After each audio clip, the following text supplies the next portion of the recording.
Então eu vou começar aqui passando a palavra para o meu colega e amigo e conterrâneo, professor Antônio Sérgio, professor de literatura da UFMG durante 90 anos, e está aqui, sabe tudo de literatura.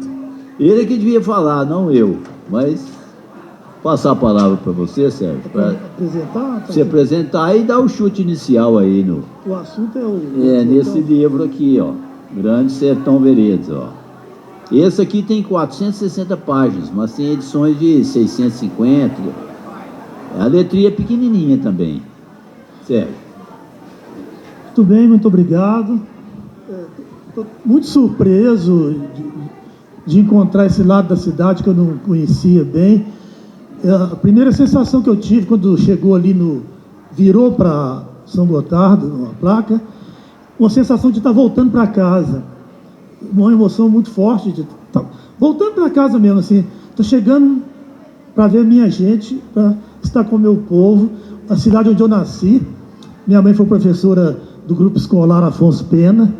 Eu sou da família Bueno, tenho vários ainda, meus primos, meus parentes por aqui.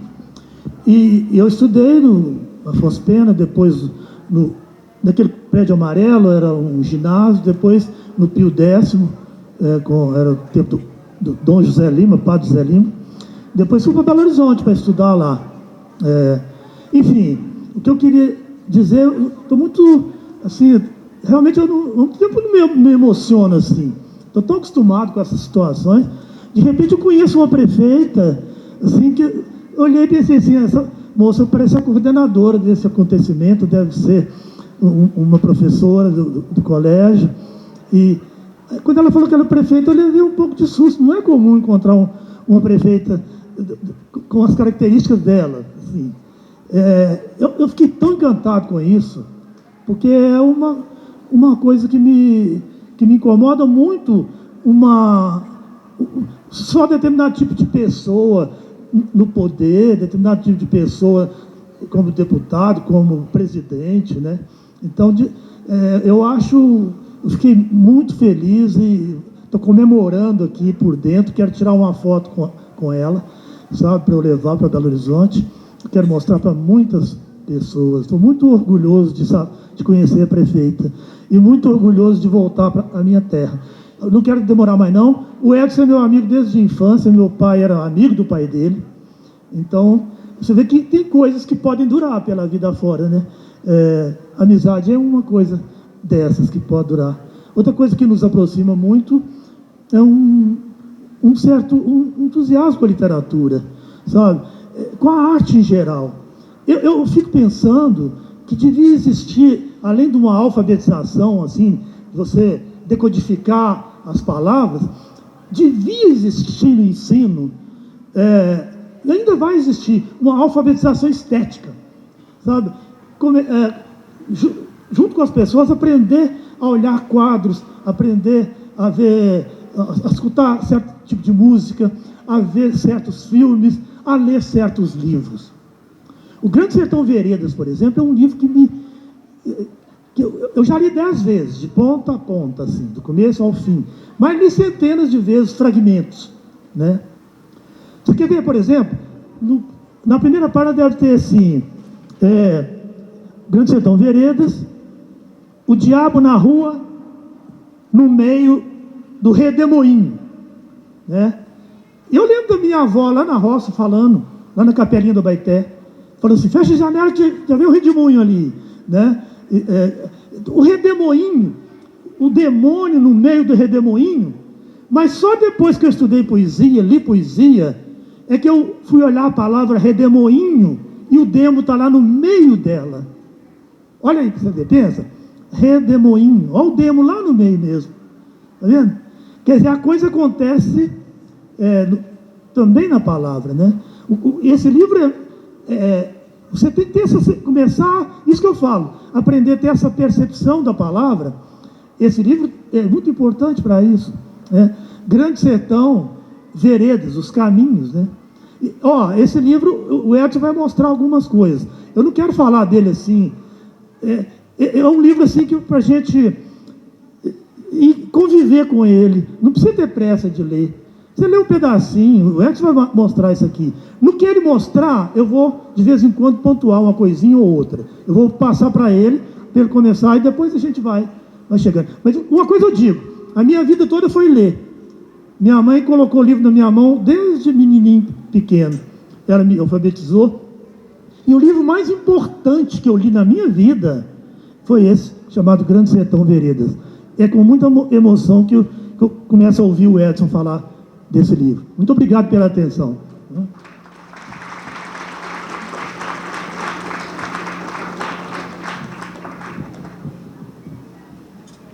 Esse aqui é o livro do Jordano, poeta são-gotardense, e o poeta expressa muito a alma da gente.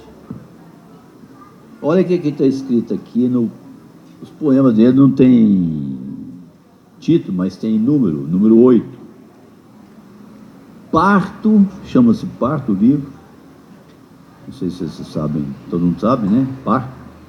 Mas não é eu parto para Belo Horizonte, não, é o parto. Parto e poesia. Alegrias, são alegrias, que não excluem a dor.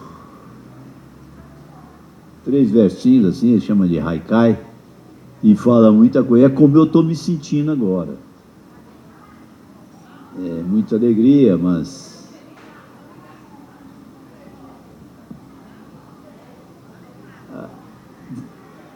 não é fácil comunicar nessa situação. É difícil. Então, eu vou começar contando uma historinha. Eu vi até a diretora contando aqui. A historinha é boa para chamar a atenção. Porque esses meninos estão aqui me olhando, esses jovens, mas às vezes a cabecinha dele está lá longe. Eu gostaria que escutasse o que eu estou escutando. Vou te contar uma historinha muito boa.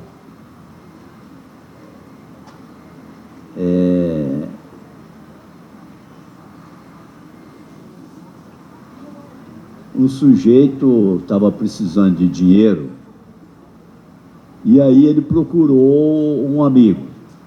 Estava numa festa, um amigo milionário, mansão. Aí ele chegou lá e o amigo falou, desdenhou. Um amigo pobre, né? Ele desdenhou no meio daqueles convidados importantes. Então ele saiu assim meio desanimado, andando assim, pensando o que eu vou fazer, estou precisando pagar minhas contas, compromissos e tal. E de repente ele olha para trás, tem um camarada seguindo ele, um passo assim apressado, fez sinal para ele. Sou. Sim, o que foi? Eu vi você lá, parece que você está precisando de dinheiro, eu posso te ajudar. Ele disse, que bom, né? Isso ainda era de dia ainda, o sol estava ali pelas 5 horas, o sol, assim, a sombra comprida assim no chão. Aí o cara falou assim, mas como assim? Você me permite pegar a sua sombra? Eu falei assim, sim. Estranhou, como notei que alguns estranharam. Aí ele foi lá e foi dobrando a sombra. Dobrou direitinho assim, arrumou um pacotinho, enfiou a mão no bolso, tirou uma caixinha de fósforo e botou a sombra lá dentro. Ele olhou assim, não tinha mais sombra. Aí ele falou assim, escuta, me vende a sua sombra, está fazendo falta para você? Não senti nada. Pois é. Disse, mas quanto você vai me dar? O tanto você quiser. O dinheiro que você precisar. E já enfiou a mão lá no bolso e arrancou um pacote de dinheiro. E já está aqui, para provar que eu estou com boa intenção, já está aqui o primeiro pacote. E você vai ter tanto que você quiser, o dia que você quiser.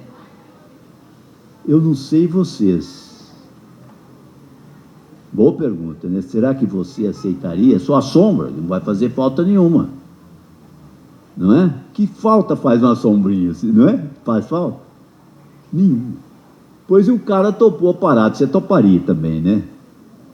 E ele saiu, menina, com aquele dinheirão, sabe? E já pagou as contas. E no dia seguinte, falou, eu estou precisando de 1 milhão. 1 milhão apareceu lá. E ele entusiasmou com aquilo, estou precisando de 10 milhões, e assim foi. Você já pensou que maravilha?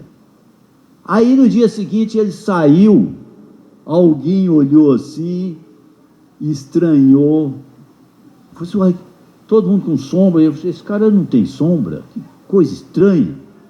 E aí, sabe o que aconteceu? Eu vou resumir a história, porque isso não é ainda Grande Sertão Veredas, mas é esse livro aqui, ó, um conto chamado O Homem que Vendeu a Sua Sombra, ficou milionário, resolveu todos os problemas financeiros dele, só que perdeu os amigos, porque todo mundo ficava com medo dele. Esse cara é esquisito, não tem sombra. Perdeu a namorada, não podia mais sair de dia, e eu não vou contar o resto, você imagine. Assim é, a sombra é a sua alma. Ou sei lá que nome queira dar, né? Mas o artista aqui, a gente, para comunicar com as pessoas, tem que usar a linguagem figurada, metáfora, alegoria, as metonímias. Por isso é que vocês estudam isso na escola. Porque isso tem um grande poder. Estou vendo que essa menina ficou interessada na história, não ficou? E vários outros aí também. Essa história fala de nós mesmos, porque todos nós queremos ter poder, dinheiro, fortuna. E às vezes, para conseguir isso, você vende a sua alma ao diabo. Você faz o pacto com o diabo. Foi o que o nosso amigo aqui, Riobaldo, fez. Ele fez o pacto. E essa história é muito antiga, né? Vocês têm uma facilidade muito grande com esse aparelhinho aqui, que eu tenho aqui também, guardadinho na minha bolsa, que veio lá de Portugal. Todo mundo fala porque está escrito Portugal. Vocês podem consultar aí no Google o homem que vendeu sua sombra. O cara chama Chamisso, mas se vocês escreverem o homem que vendeu sua sombra, vai sair lá também.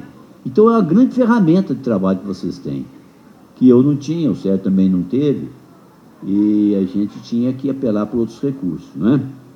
Pois é, mas eu estou demorando muito a chegar aqui no Guimarães, mas já cheguei, porque essa história do pacto, né, desse cara que vendeu a sombra, tem a ver, a gente chama de pacto de Fausto. Fausto foi o camarada que estudou muito, não é? E toda a ciência do tempo dele, sei lá, de 1400, 1500. Ele sabia tudo, mas ele estava com tédio, insatisfeito, ele queria mais, ele queria poder. E aí ele fez um belo dia, chega lá, como chegou esse homem, chegou lá o diabo, né? Na figura de um personagem chamado Mefistófeles. Mas eu vou contar uma outra historinha, porque para a gente estabelecer comunicação não é fácil. Eu posso falar aqui palavras, vocês só captam as palavras, mas não captam o sentido. Tal como aconteceu, isso aconteceu até comigo mesmo. Eu tive um sonho, uma vez, me desculpe contar coisa da minha pessoa, um sonho meu. Eu tive um sonho, e no sonho, Zé, eu vi uma mulher feíssima, horrorosíssima, e eu fiquei até com medo, que, nossa, uma coisa terrível. E aí a mulher me perguntou no sonho, o que você faz, que você tem feito? Pessoal, eu tenho estudado muito, tenho lido literatura, filosofia, antropologia, sociologia, etc. Isso no meu sonho, porque na realidade não é bem assim, mas No sonho eu era um cara super sabido, super erudito. E aí a mulher escutou aquilo e me perguntou assim no sonho. E os olhos dela eram olhos assim muito agudos, assim, entrava para gente adentro. Se você contasse uma mentira, ela ia saber. Aí ela me perguntou: você entende as palavras ou os sentidos? Eu respondi: entendo as palavras. E aí, Zé, olha só o que aconteceu. A mulher foi desfeiando, foi ficando bonita, ficou belíssima, feliz assim. Eu falei assim: mas que coisa interessante. Se eu falei isso para ela e ela ficou feliz, eu vou fazer ela ficar mais feliz ainda, vou falar que entendo também os sentidos. Aí falei assim: eu entendo os sentidos também. Na mesma hora, petecou tudo, ela ficou feia de novo. Mas o que aconteceu? É porque da primeira vez, você me falou a verdade, que você entende só as palavras.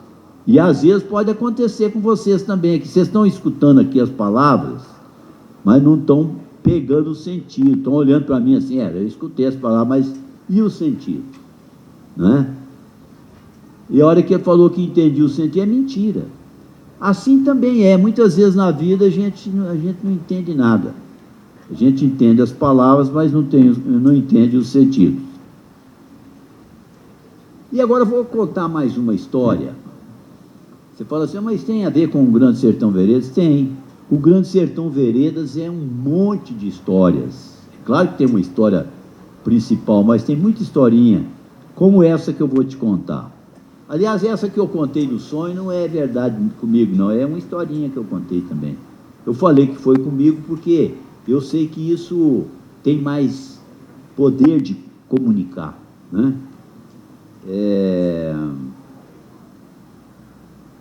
Eu fiz esse roteiro aqui porque falar de um livro como esse, nesse espaço, eu escolhi aquilo que um cara chamado Confúcio, que parece que é muito amigo do Hudson, que gosta muito do Confúcio, do Zé Eugênio. O Confúcio é um sábio chinês, né, de 2-3 mil anos atrás. Perguntaram para o filho do Confúcio: o que o seu pai te ensinou? Ele falou assim: meu pai, ele não me ensinou nada, ele só me perguntou assim: você já estudou poesia? Aí eu falei: não. Se você não estudar poesia, tua linguagem nunca vai prestar. Sua linguagem nunca vai ser boa, então você tem que estudar poesia. Só que poesia, muitas vezes a gente tem uma ideia de poesia na cabeça muito pequena. Quando você olha um dicionário, você está estudando poesia. Quando você lê um livro, você está estudando poesia. E quando você estuda as matérias do colégio também, você está estudando poesia. E quando você lê um poeta como esse aqui, o Jordano, você também está estudando poesia. Depois ele perguntou assim: você conhece o cerimonial? Ele falou: não. Ele falou: se você não estudar o cerimonial, você nunca vai ter um guia para a sua conduta. Às vezes é difícil de entender isso, mas não é. Cerimonial, você sabe o que é um cerimonial de casamento, aniversário, formatura. Aqui, por exemplo, tem um cerimonial, tem aí as cadeiras, aqui tem um palco, etc. Tem um tempo marcado, faz parte do cerimonial. Você fala assim: eu quero fazer vestibular, suponhamos, de medicina. Tem um cerimonial. E se você não seguir o cerimonial, você vai ficar sem rumo e não vai chegar onde você quer. Então, eu fiz também um cerimonial para essa minha exposição, e é o que eu estou tentando seguir aqui, que não está muito fácil. A minha ideia era botar um retroprojetor, mas não consegui. Por isso que eu estou fazendo isso aqui. Mas, até agora eu não cheguei ainda no livro, mas vou chegar com uma historinha. Sérgio, você segura aqui para mim, faz favor, só para eu Eu vou abrir o livro. O livro é cheio de histórias. Eu conto para os meus alunos, como contei essa aqui da página 12, é a história do Aleixo. Eu vou ler para vocês o que não é fácil. Espero que as palavras cheguem lá no fundo e os sentidos também. Porque se for só a palavra, a mulher vai ficar feia lá no sonho. Mas se entender o sentido, aí vai ficar bonito. A história é a seguinte: Aleixo, residente à légua do passo do Púbulo da Areia, era o homem de maiores ruindades que já se viu. Me agradou que perto da casa dele tinha um açudinho, enormes ao real, que receberam fama.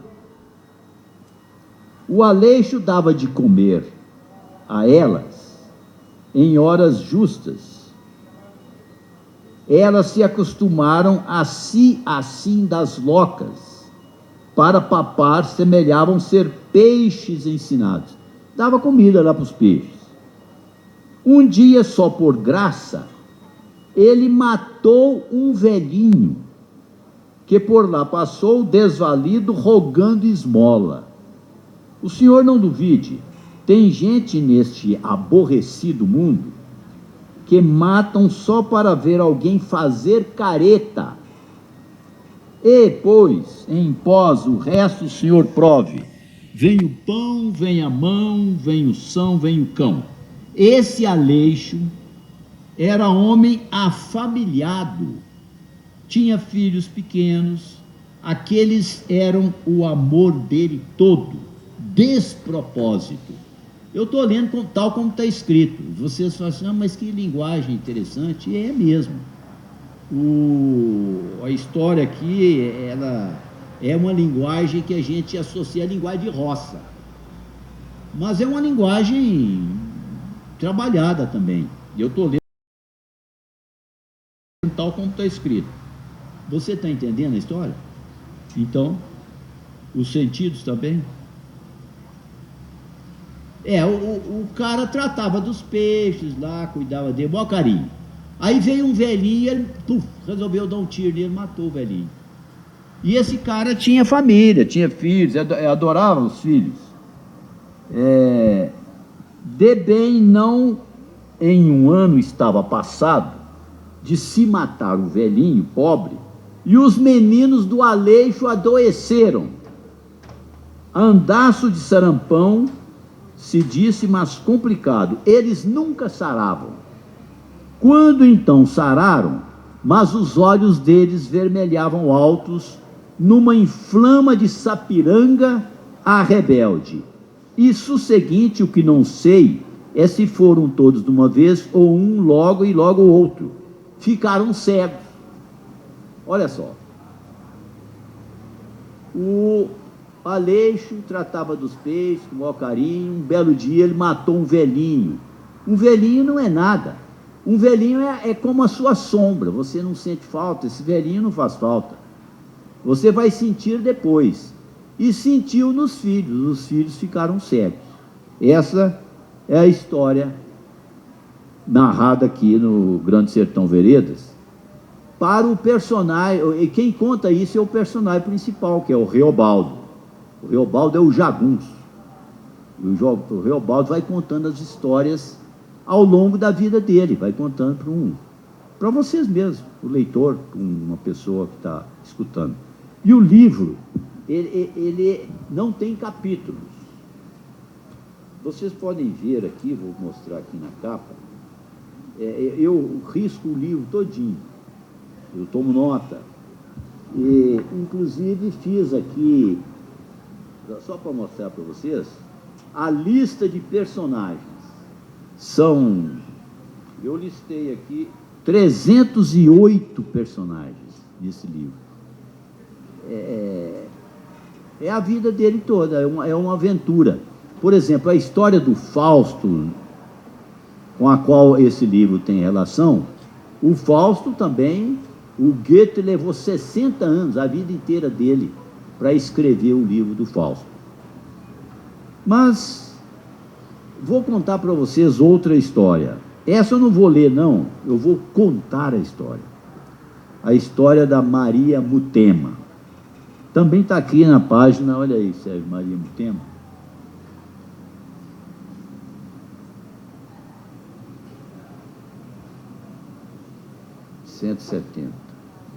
Página 170. Eu vou ler só o comecinho, mas eu vou contar para ficar mais rápido.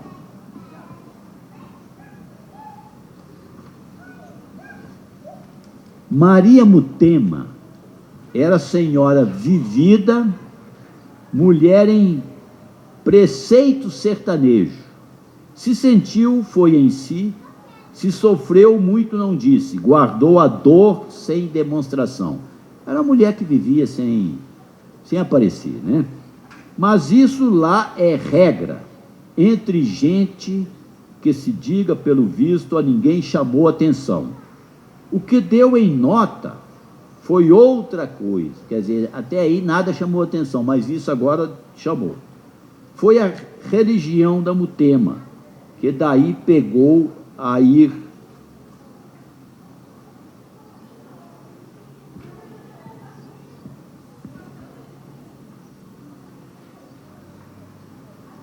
à igreja todo dia.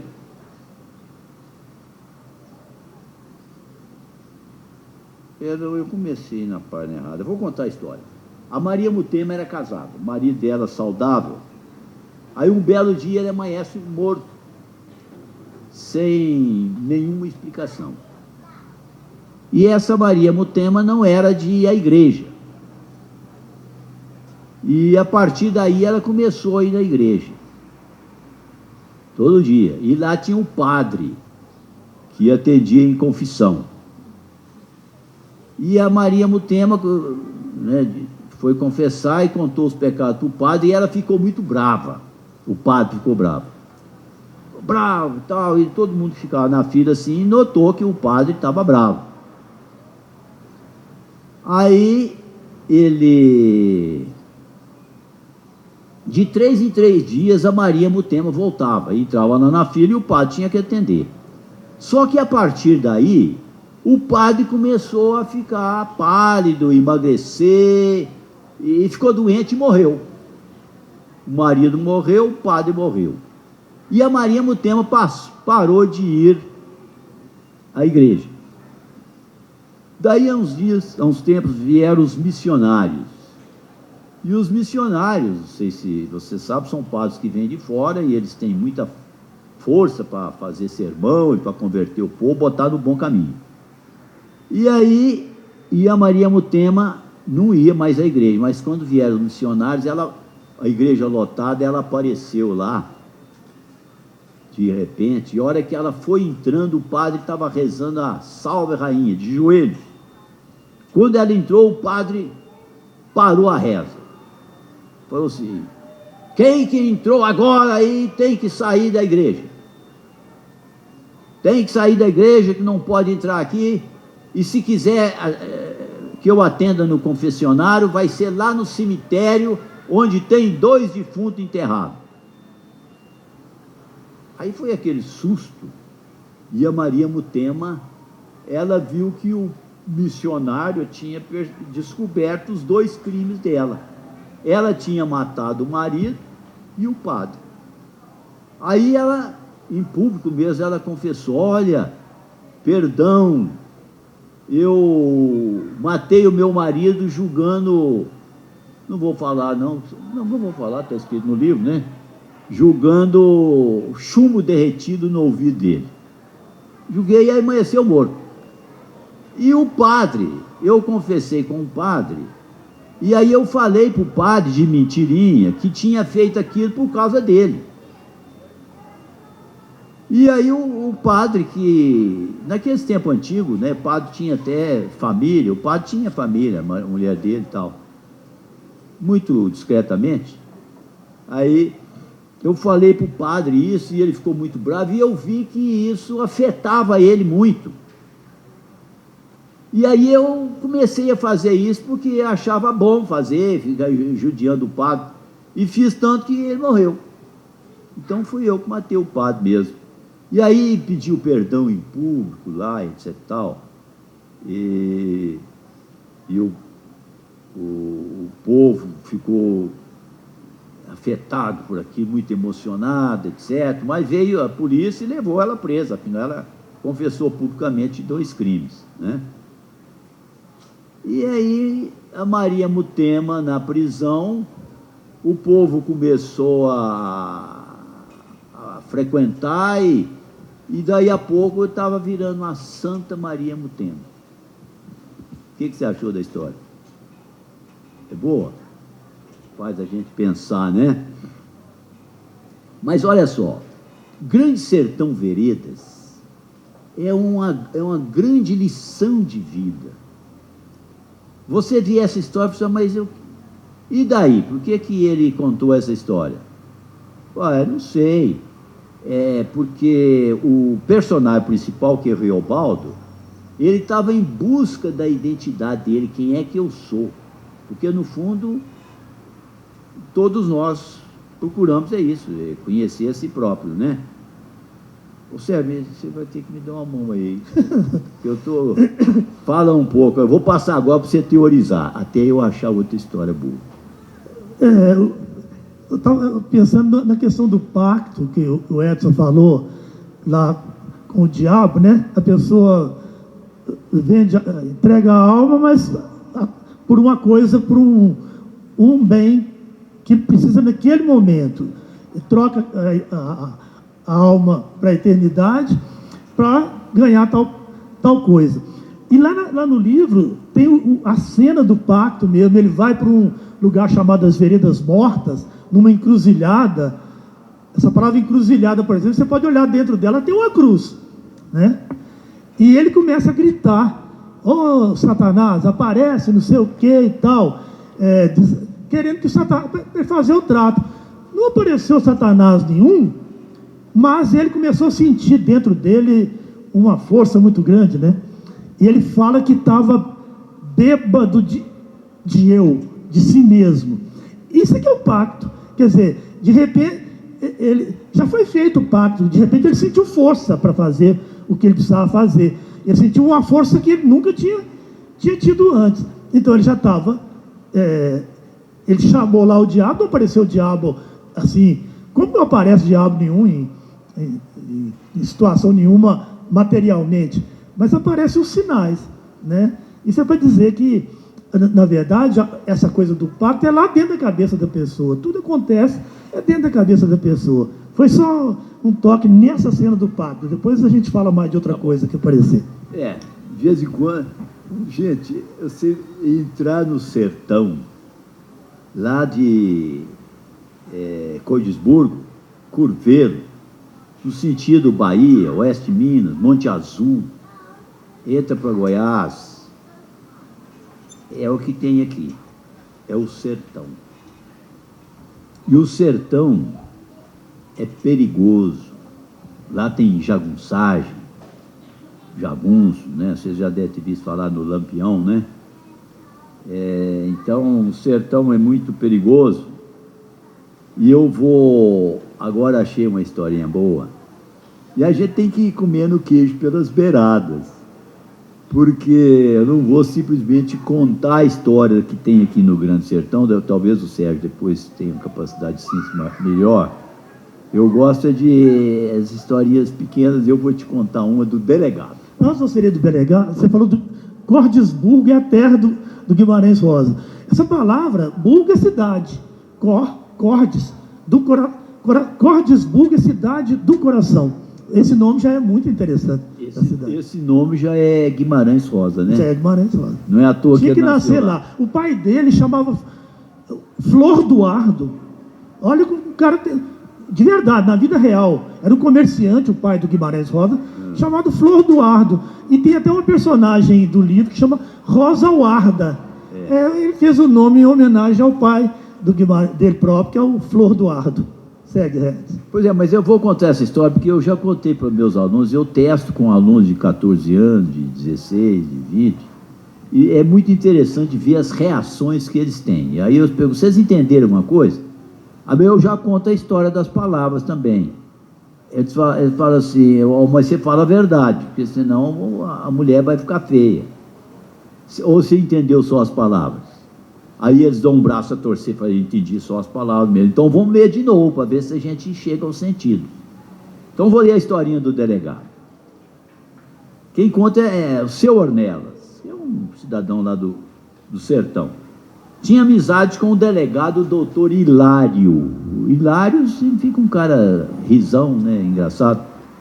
Rapaz instruído, social, de muita civilidade, mas variado em sabedoria e capaz de uma conversação tão singela que era uma simpatia. Era um cara legal.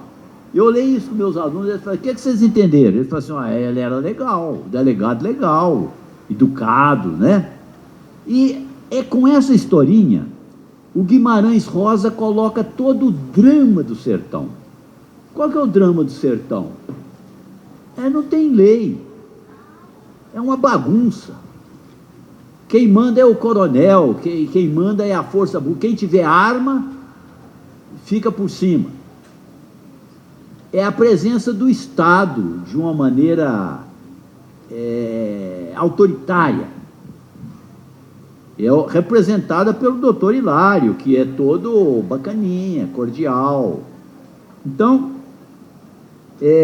diz aqui o seu Ornelas que ele me ensinou um montão de coisa. Numa tarde, seu Ornelas proseava nas entradas da cidade, em roda com o doutor Hilário e mais 2 ou 3 senhores e o soldado ordenança que a paisana estava. Então era o doutor Hilário, o seu Ornelas, mais 2, e também tinha um soldado só que estava em traje civil, né? Não estava fardado. Um capial a pé, capial é roceiro, gente humilde da roça, sem assinaladamente nenhum, e que tinha um pau comprido no ombro, com um saco quase vazio pendurado na ponta do pau. Entendeu as palavras? O sentido entrou um capial lá, um cara da roça, com um pau assim na cacunda, assim nas costas, e uma sacolinha lá na ponta. Imagina. Aí, semelhar-se que esse homem devia de estar chegando lá do Gordura, ou da Cerca Velha, de um povoadozinho aí, de longe. Nele não se via fama de crime, nem vontade de proeza. Você não via nada de mal nesse cara. Eu estou lendo Guimarães e traduzindo para vocês. Vocês vão ler o Guimarães, espero que leiam, a intenção é essa, e vocês vão achar dificílimo, mas é apenas uma primeira impressão. Porque eu já testei com meus alunos, eu coloquei a história da Maria Mutema, 3, 4 páginas, pergunta assim, vocês leram? Dou um tempinho para ler, 5, 6, 7 minutos. Sim, entenderam? Aí eles falam, do jeitinho que você falou aí, né? Mais ou menos. Então vão ler de novo. E aí nós vamos... Uma leitura só não dá, não. Você tem que ler 2 vezes. Aí você fala assim, mas para que eu vou perder tempo com isso? Aí é decisão sua.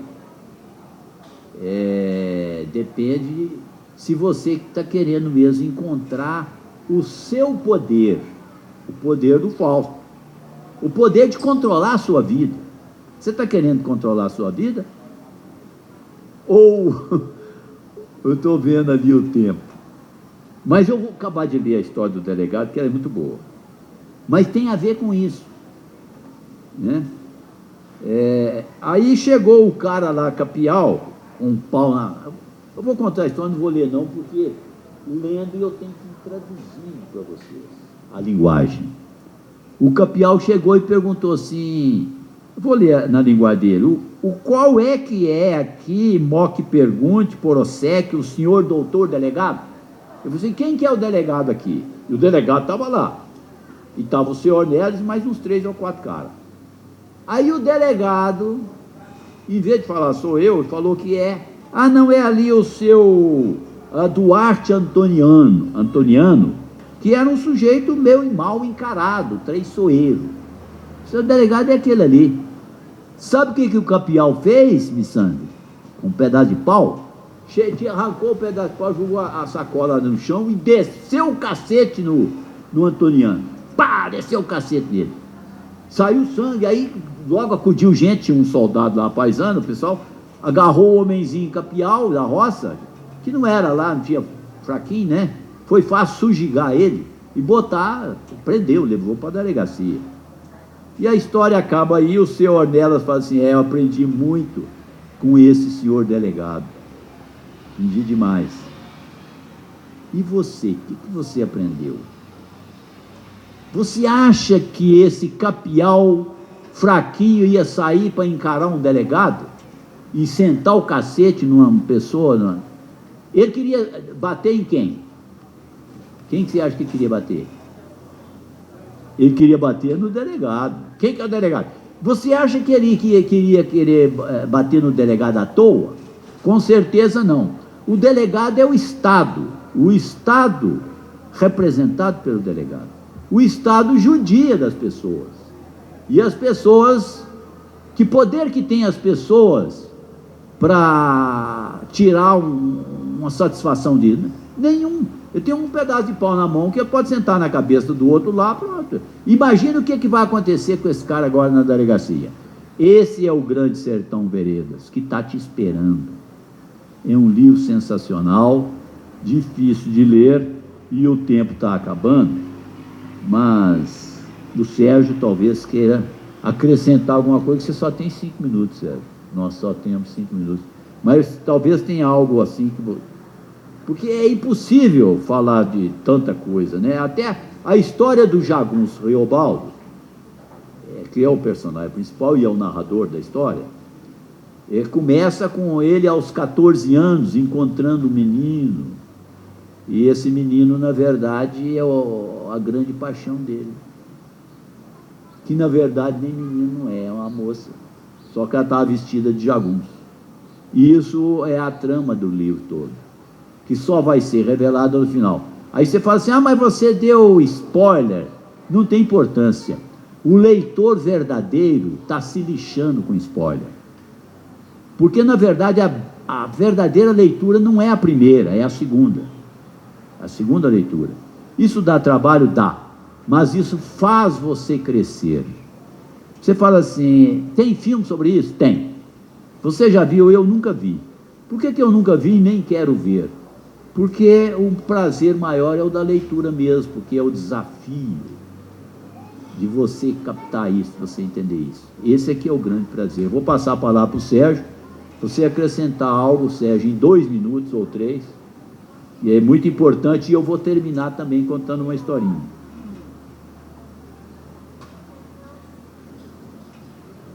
Você quer que eu fale primeiro? Sim, você. Eu li, a primeira vez que eu li o Grande Sertão, as primeiras páginas, assim, eu não conseguiram me pegar, porque eu não estava entendendo aquilo direito. Mas aí você vai prosseguindo, não precisa ficar preocupado em o dicionário toda a palavra, porque senão você não anda. Você vai lendo e vai tentando aos poucos, pegando. É muito bom você ir pegando um livro que você...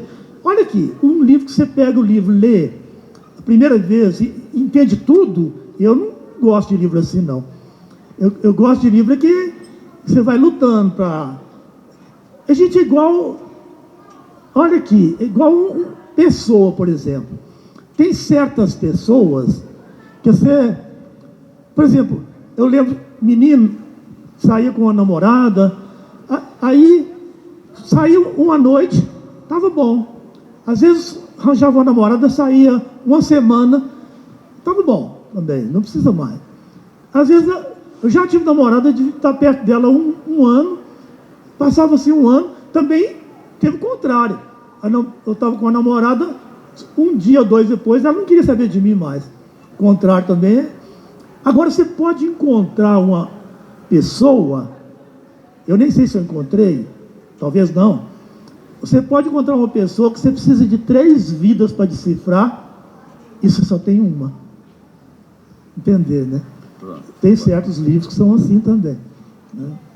Eu vou terminar Como disse o Sérgio, eu vou fazendo por metonímias. Pego um pedacinho aqui, outro pedacinho acolá. E o Riobaldo, ele teve os mestres dele. E ele sempre está falando assim, viver é muito perigoso. E de fato é perigoso. Aí ele fala assim, a gente viemos do inferno, nós todos, com o padre meu Quelemen é um dos mestres dele, dos lugares inferiores tão monstro medonhos que Cristo mesmo lá só conseguiu aprofundar por um relance a graça da sua substância lumiável. Até Cristo teve dificuldade em iluminar lá. Em as trevas de véspera para o terceiro dia. O senhor quer crer que lá o prazer trivial de cada um é judiar dos outros. Judiar dos outros. Bom atormentar. E o calor e o frio mais perseguem, e para digerir o que se come é preciso se esforçar no meio com fortes dores, e até respirar custa dor. Sofri da vida. E nenhum sossego não se tem. Se creio, acho proseável, repenso no acampo da Macaúba, da Jaíba, que aqui para nós pode falar 3 capões, soante que mesmo vi assaz me contaram e outros as ruindades de regra, que executavam em tantos pobrezinhos como este capial da roça, arraiais, baleando, esfaqueando, estripando, furando os olhos. Me desculpem falar essas coisas, mas está escrito aqui. Cortando línguas e orelhas, não economizando as crianças pequenas, atirando na inocência do gado, queimando pessoas meio vivas, na beira do estrago de sangues. Esses não vieram do inferno? Saudações, se vê que subiram de lá antes dos prazos, figuro que por empreitada de punir os outros, exemplação de nunca se esquecer do que está reinando por debaixo. Entanto que muitos retombam para lá, constante que morrem. Viver é muito perigoso. Aí você fala assim, Edson, mas o que tem comigo? Tem, o sertão é tudo. Por que os pais têm cuidado com os filhos pequenos, aqueles que têm condições de ter, né? Porque sabem dos perigos. Porque as crianças, elas são sujeitas a influências. E começam aí em casa as influências. Mas depois vai para o vizinho, vai para a rua, vai para o mundo, vai para a internet, para a televisão, para as mídias, etc. e tal. Isso que eu li aqui, que é tão horroroso, acontece. Quando você fala assim, mas cortam as línguas, cortam. Não deixa você falar. Se você põe o seu canal no YouTube, como eu tenho o meu, espero que vocês se inscrevam lá, chama-se Aqui Mando Eu, e eu tenho um vídeo lá que eu falo exatamente assim, conhecimento é o que, Sérgio? Conhecimento é moeda falsa. Veja lá, Aqui Mando Eu, conhecimento é moeda falsa, para mim um dos melhores vídeos que eu já fiz, e talvez até já tenha visto. Muito bom. Mostrando que viver é muito perigoso. Por quê? Porque nós temos que sair do estado de criança, que é sofrer as influências, para o estado de adulto, que é escolher as influências. Quando você escolhe um livro como esse, você está virando adulto. Muito obrigado.